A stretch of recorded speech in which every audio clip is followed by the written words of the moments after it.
여러분 반갑습니다. 정의유화입니다. 지난 3월 22일 날 대한 뇌혈관 신경외과 학술대회가 부산에서 개최가 되었습니다. 그래서 저를 그 명사특강으로 초청을 해서 제가 특강을 할 기회가 있었습니다. 그래서 그날 제가 주제를 죽음과 아름다운 마무리, 죽음과 가치 있는 삶으로 제가 제목을 정하고요. 그래서 이번 기회에 죽음과 삶에 대한 다시 한번 정리해보는 그런 시간을 가지게 되었습니다. 여러분, 저 메멘토 모리라고 아시죠? 메멘토 모리라는 것은 라틴어로 너희 죽음을 기억하라 하는 뜻으로 알고 있습니다. 옛날 로마 개선 장군이 개선할 때에 그 노예를 뒤에 두어서 그 노예가 계속해서 메멘토 모리를 외치게 했다는 것입니다. 그래서 오늘은 당신이 개선 장군이지만 언젠가는 당신도 죽을 수 있다. 늘 겸손해라 하는 그런 뜻으로 한 것이 아닌가 이렇게 추측을 해봅니다. 우리 뇌혈관 신경외과는 죽음을 가장 가까이 합니다. 저희들이 수술 후에 사망률도 꽤 있는 그런 질병을 치료를 하는 의사이기 때문에 이 죽음에 대한 얘기를 후배들과 나누는 것도 제가 굉장히 보람있다고 생각을 했습니다. 우리나라는 아시겠습니다만 행복도에 그 세계적으로 행복도에 있어서는 한 40등에서 50등 정도 사이입니다. 비교적 행복도가 낮은 나라입니다. 비록 우리가 지금 경제력은 좀 나아졌지만 그러나 여전히 국민의 행복도는 저는 중간에 있지 않겠나 이런 생각을 해봅니다. 여러분도 아실지 모르겠습니다만 생사학이라는 것이 있는데요. 그 생사학의 권위자가 서울의 한림대학의 오진탁 교수입니다. 이 오진탁 교수는 우리의 그 삶의 질을 높이기 위해서는 죽음의 질을 높여야 된다라고 늘 주장을 하는데요. 저도 그 말씀에 동의를 합니다. 우리가 지금 삶의 질이 낮다는 것은 대표적으로 자살률이 굉장히 높죠. 특히 노인 자살률도 높고 청소년 자살률도 높고요.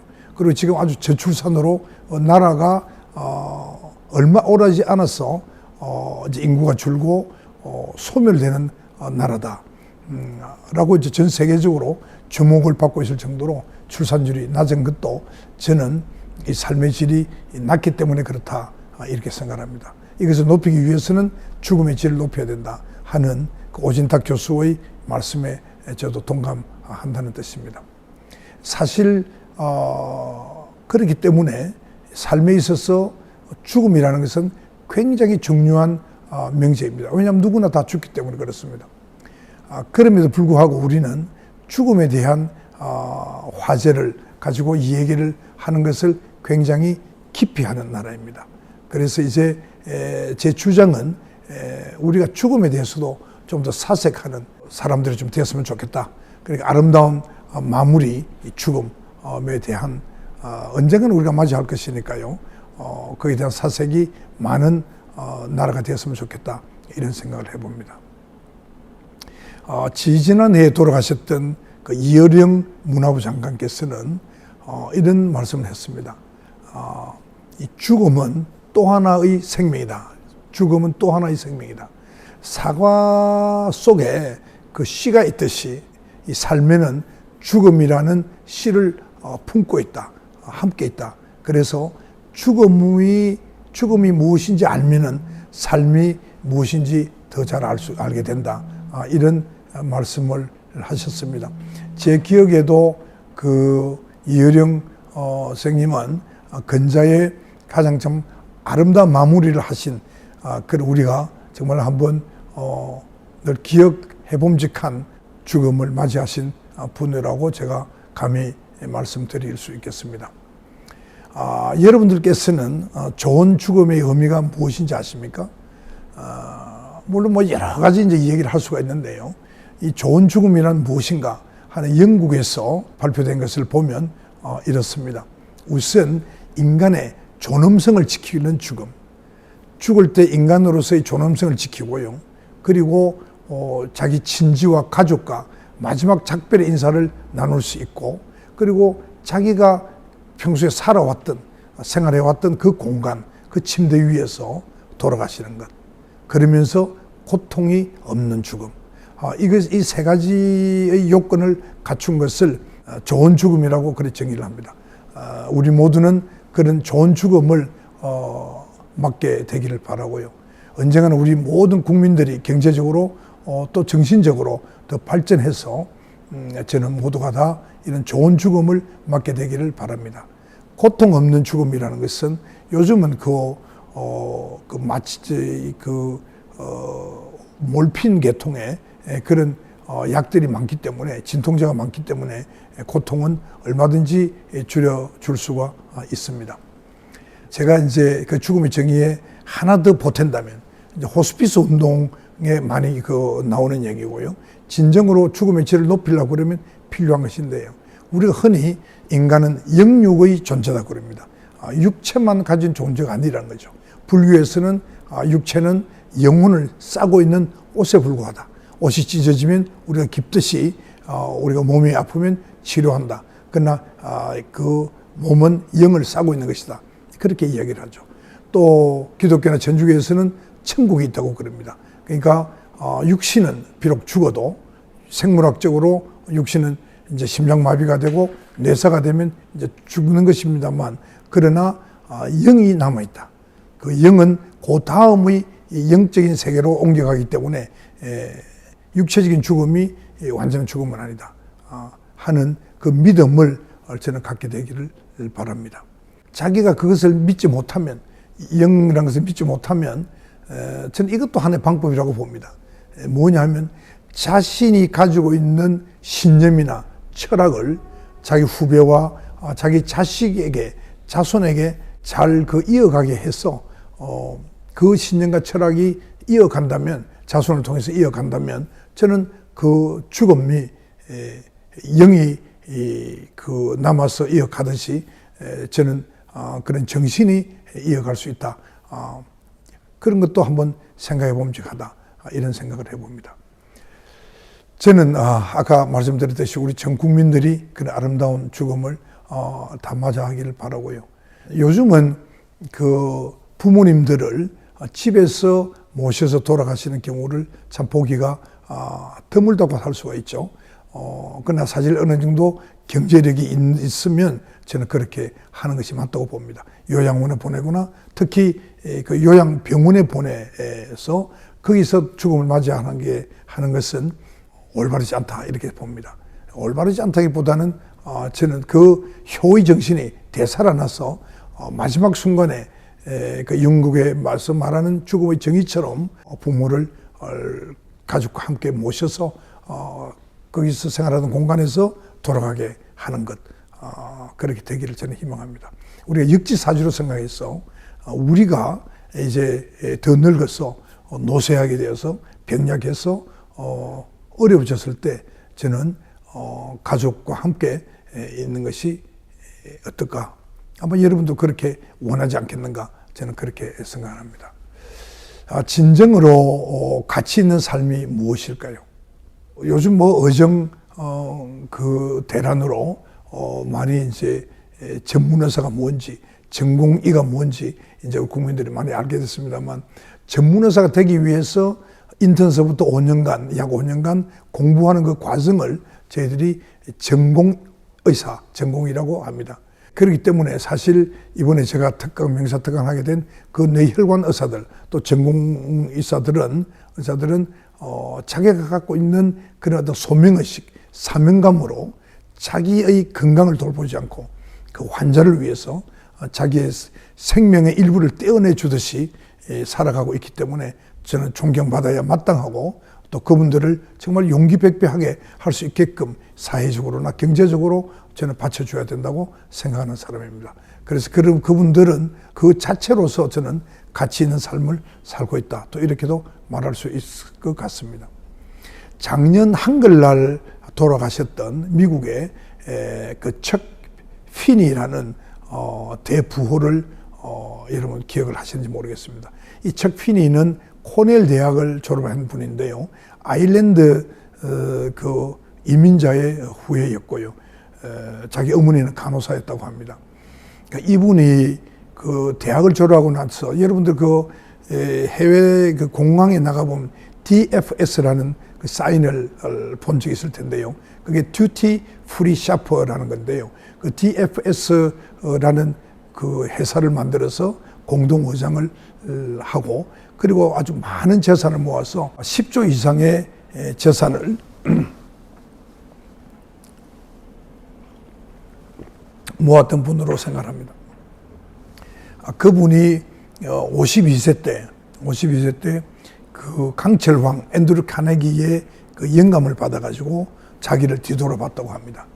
그래서 그분이 자기를 뒤돌아보니까 52세인 자기가 호화 요트에 자가용 비행기 그리고 세계 여러 곳에 그 호화 주택을 가지고 있는 것을 보고 자기가 너무 많은 것을 가졌다는 그런 생각을 하고 모든 재산을 다 통틀어서 사회에 기부하게 됩니다. 그래서 이 사회를 좋은 세상으로 만드는데 써야 되겠다 하는 결심을 하게 되고요. 그래서 52세 때 그 아틀랜틱 기부재단이라는 것을 만들었고요. 그 기부재단에 전 재산을 다 주었습니다. 이분이 돌아가실 때 남긴 것은요, 10불짜리, 그렇게 한 1, 2만 원짜리 하는 그 1, 20만 원입니까? 10불짜리니까 1, 2만 원이죠. 1, 2만 원짜리 그 시계 하나 하고요. 그리고 주로 대중교통을 탔다 그러고, 그리고 샌프란시스코에 투베드룸 아파트, 우리로 치면은 아마 40평 정도 되는 그런 아파트 하나 남긴 것이 전부 다고 모든 것을 다 이 세상에 기부를 하고 떠났다고 합니다. 그분이 즐겨하던 말 중에 하나는 수위에는 호주머니가 없다.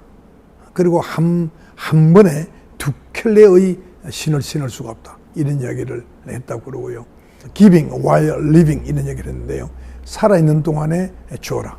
부자로 죽는 것은 불명예스럽다. 이제 그런 얘기를 많이 했다고 합니다. 요즘 우리나라에 그러한 정신으로 살고 있는 분들이 가끔 있는 것으로 제가 알고 있어서 좀 고무적이라고 볼 수 있고요. 또 얼마 전 그 김밥 할머니 이야기 같은 경우에도 저는 참 그분은 부자가 아님에도 불구하고 모든 것을 다 이 사회를 위해서 주고 떠난 것을 보면서 우리가 많은 것을 배워야 되겠다 이런 생각을 해봅니다. 서울대학교의 그 행복연구소의 소장을 맡고 있는 최인철 교수가 이런 이야기를 했습니다. 여러분 유튜브를 보면 볼 수 있을 텐데요. 돈이 제일이다. 돈이 제일이다라고 하고 사는 사람은 100% 인생을 실패한다. 라고 그분이 아주 단언을 합니다. 100% 실패한다.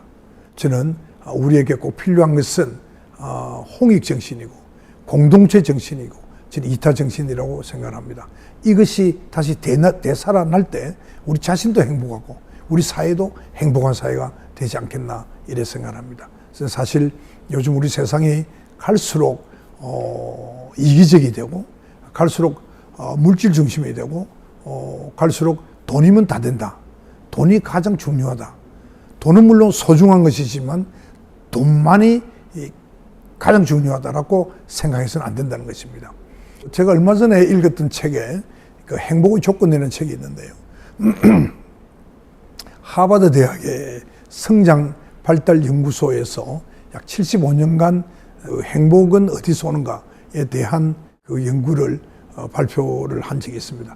거기에서 가장 중요한 것은 돈도 부도 명예도 아닌 바로 관계에 있다. 그 관계 중에서도 가장 중요한 것은 가족 관계고 그 중에서도 배우자와의 관계다. 이것이 가장 중요하다. 그 다음에 이제 친구나 동료, 친지가 중요하다고 그러는데요. 사실 우리가 한번 꼭 곱씹어 봐야 될 필요가 있습니다. 가정 중심의 사회 그리고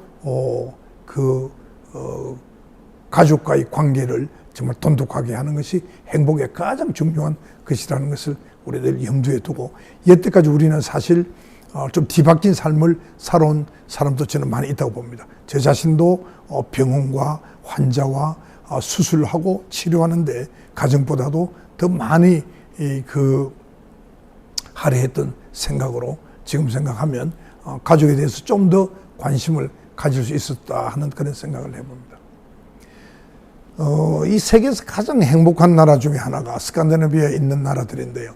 그 중에서 덴마크를 하나 소개하겠습니다. 덴마크에는 희게 라이프라는 것이 있는데요. 덴마크 사람들이 가지고 있는 아주 소박한 그 정신입니다. 그 희게 라이프에 아주 중요한 것이 세 가지가 있는데요. 하나는 행복의 원천을 내면에서 찾는다는 겁니다. 자신의 내면에서 행복의 원천을 찾는다는 겁니다. 우리가 가끔 제가 부끄럽게 생각하는 것이요. 우리나라의 명품 백의 소비가 가장 많고요. 발렌타인 30년을 스코틀랜드에서 대한민국을 타겟팅을 해서 많이 만든다는 겁니다. 그만큼 우리는 사치와 허영에 더 많은 관심을 두고 있지 않는가 이런 생각이 듭니다. 그래서 그 덴마크 사람들처럼 행복의 원천이 내면의 세계에 있다 하는 것을 꼭 기억할 필요가 있겠다 이런 생각을 해봅니다. 둘째는 나의 행복보다는 우리의 행복이 더 소중하다 하는 그런 믿음을 가지라는 거죠. 굉장히 중요한 이타적 생각이고요. 그것이 우리를 덴마크 사람들을 행복하게 해준다는 것입니다. 그 다음에 하나는 나누는 삶이 더 행복하다 하는 그런 믿음이라는 겁니다. 그래서 역시 이제 이타적이고 공동체 정신을 이야기해 주는 것으로 볼 수 있는데요. 우리 대한민국 국민이야말로 저는 덴마크 국민이 갖고 있는 희게 라이프에 가장 맞을 수가 있다. 우리가 생각하기에 따라서 저는 그렇게 될 수 있다고 봅니다. 왜냐하면 우리나라의 건국 정신이 홍익 정신이지 않습니까? 홍익 정신이라는 것은 널리 세상을 이롭게 한다 하는 그런 정말 아주 고고한 이상을 가진 국민이 우리 대한민국, 우리 한민족이기 때문에 저는 그렇게 생각합니다. 요즘 젊은 사람들이 소확행이라고 그러죠. 그 소소하지만 확실한 행복을 추구한다는 건데, 이 소확행이 그 덴마크의 희게 라이프와 상당히 저는 닮았다고 보는데요. 그 소확행이 그 자신만을 위한 소확행이 아니고 우리 모두가 다 함께 소확행을 누릴 수 있는 그러한 생각들로 진전해 발전해 가기를 저는 바라고 있습니다. 끝으로 제가 이제 정치를 하면서 정계라는 새로운 세상을 살면서 제가 가졌던 몇 가지 용어를 소개를 하겠습니다. 제가 그 정치를 하고 또 병원을 경영하면서 이렇게 보니까요, 역시 그 조화와 균형이 가장 중요하다 이런 생각이 들었고요. 그리고 이제 그 인내가 굉장히 중요한데, 그 인내와 겸손 이 두 가지가 우리가 생활해 가는데 남에게 인정받고 자기를 이겨내는데 굉장히 중요하다 이런 생각을 합니다. 그 다음에는 이제 화해와 용서인데요. 우리 사이가 굉장히 지금 갈등이 많고 우리 그 가까운 사이에서도 많은 갈등을 우리가 볼 수가 있는데 늘 화해하고 그리고 서로 용서하는 이 정신이 중요하다.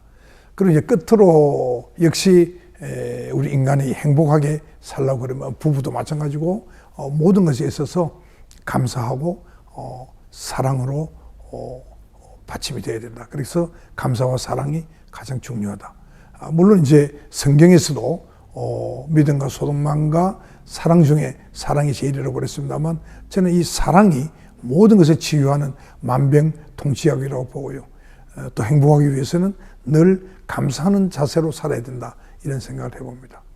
그래서 이제 제가 이번에 그 명사 특강의 마지막 제가 드리고 싶었던 말은, 우리가 언젠가는 죽습니다. 죽는 순간에 분명히 저는 하루건 한 시간이건 맑은 정신이 있을 때가 있다고 저는 확신합니다. 그 죽는 순간에 그 맑은 정신을 가지고 내가 살아온 인생이 정말 나는 잘 살아왔다. 나는 내 신념대로 내가 이 세상을 이롭게 하면서 정말 올바르게 잘 살아왔다. 그래서 내 인생은 참 가치 있었다. 이제 내 후손들, 내 후배들이 잘 이어가주기 바란다. 그런 생각을 하고 죽을 수 있는 그런 아름다운 마무리 죽음을 가졌으면 좋겠다 하는 말로 제가 그 마무리를 하고 싶어드렸습니다. 여러분, 제 말씀을 들어주셔서 대단히 감사합니다.